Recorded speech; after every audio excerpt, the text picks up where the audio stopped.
सदा आरोग्यम शोक शमनम कुरु मे माधव प्रिया। हे तुलसी माता, हमें सौभाग्य दो, हमारी सौभाग्य की रक्षा करो, हमारे पति की लंबी उम्र हो, संतति दो, मतलब संतति मतलब पुत्र, धनम धानम च मे सदा, और धन धान मेरे घर में आए। ये प्रार्थना करना है तुलसी की पूजा करते समय। आरोग्यम शोक शमनम, हमारे जो अंदर में किसी प्रकार का रोग होगा उसको आप शमन कीजिए। शोक जो चिंता है हमारा, उस चिंता को शोक कीजिए। गुरु मैं माधव प्रिय, इतना कार्य को कर देना। हे माधव के प्रिय, हे माता वृंदा, इतना कह कर करके प्रणाम कर लेना और भोग लगा देना थोड़ा सा। त्वदीय वस्तु गोविंदम तुभ्यमेव समर्पये, गृहाणां सन्मुखो भूत्वा प्रसिद्ध परमेश्वर। पत्रं पुष्पं फलं तोयं प्रयच्छति। भगवान को क्या चाहिए? पत्र चाहिए, पुष्प चाहिए, फल चाहिए, और साथ साथ में भाव चाहिए। भाव का मैं भूखा हूँ, भाव का मैं भूखा हूँ,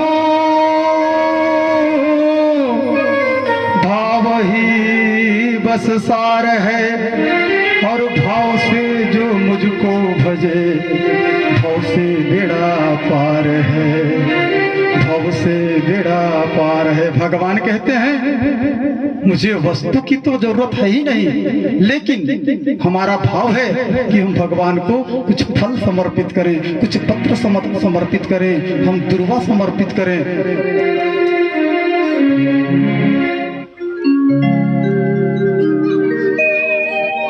केवल भागवत की कहानी में आप लोग को सुनाऊंगा तो मेरा इस गान को आप लोग को मैंने दे पाऊंगा। ये अनमोल रत्न आप लोग को मैं दे रहा हूँ। कथा तो टीवी लगा कर भागवत सुन लोगे आप लोग, कल भी कहानी, जिसको कथा कहते हैं ना कहानी, उसको तो कल भी सुन लोगे, पर भी मैं सार सार को कहूंगा, बताऊंगा। तो भाव होना चाहिए। भाव कुभाव अनखी अलसहु, नाम जपत मंगल दिस दसहु। भाव हम भगवान को समर्पित करें। अगर कुभाव भी है पर भी भगवान का पूजा करें।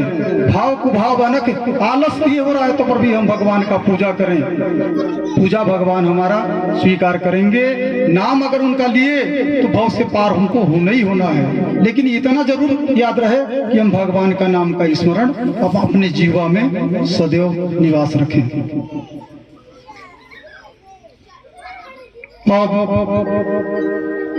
आगे की कथा है कि उस भरत जी को मृग तत्व की प्राप्ति हुई। वो मृग की योनि में कैसे गए? एक दिन भरत जी गंडकी नदी में गायत्री मंत्र का जाप करके आचमनी करने के लिए गए और एक हिरण का बच्चा शावक वो जल नदी में बहते हुए आ रहा था। बच्चा जीवित था और वो देख गए कि ये इसको अगर मैं नहीं निकालूंगा तो ये मर जाएगी। और भरत जी उस बच्चे को निकाल लिए और अपने कुटिया में ले आए। अपने बच्चे की तरह उसका पालन पोषण करना प्रारंभ कर दिए। हम घर में अगर कोई भी पशु पक्षी का पालन करते हैं तो उससे हमारा प्रेम हो जाता है। बिल्ली भी घर में रहती है ना, 2 दिन अगर घर ना आए तो कहेंगे कि आज तो 2 दिन हो गए हमारे घर का बिल्ली नहीं आई, बोलते हैं ना। अब उनको इतना प्रेम हो गया वो अपने पुत्र की तरह उसका पालन करना प्रारंभ कर दिया। पुत्र की तरह पालना प्रारंभ कर दिए और उनसे उतना प्रेम हो गया। और जब धीरे धीरे धीरे धीरे वो बच्चा बड़ा हुआ तो वो अपने हिरणों के संग में जंगल में चला गया।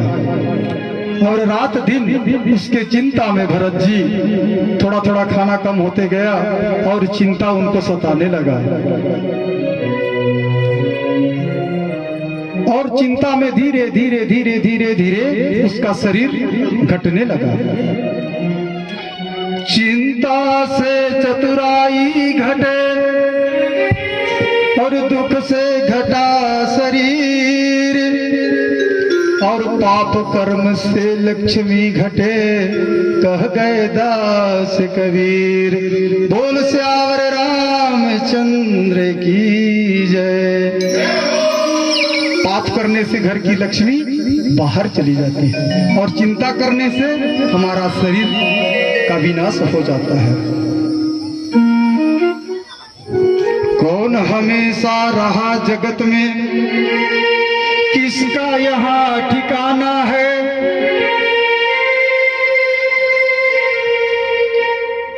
कौन हमेशा इस संसार में रहता है, किसका यहाँ ठिकाना है। सबको एक दिन इस संसार सागर को छोड़ करके जाना पड़ेगा।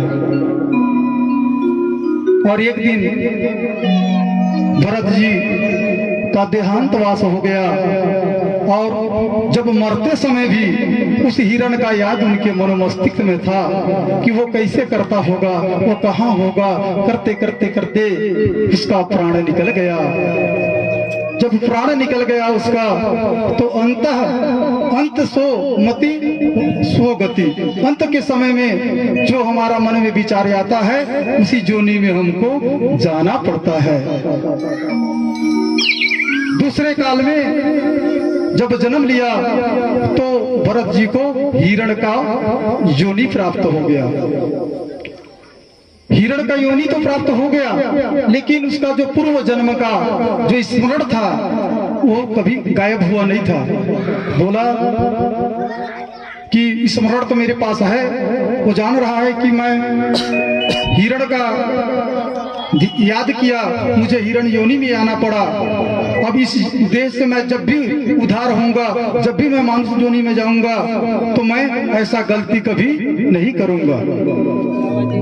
तत्पश्चात वो भरत का कुछ दिन के बाद जो हिरण की योनि से मुक्त हो गया, फिर मनुष्य योनि में आया। और मनुष्य योनि में आने के बाद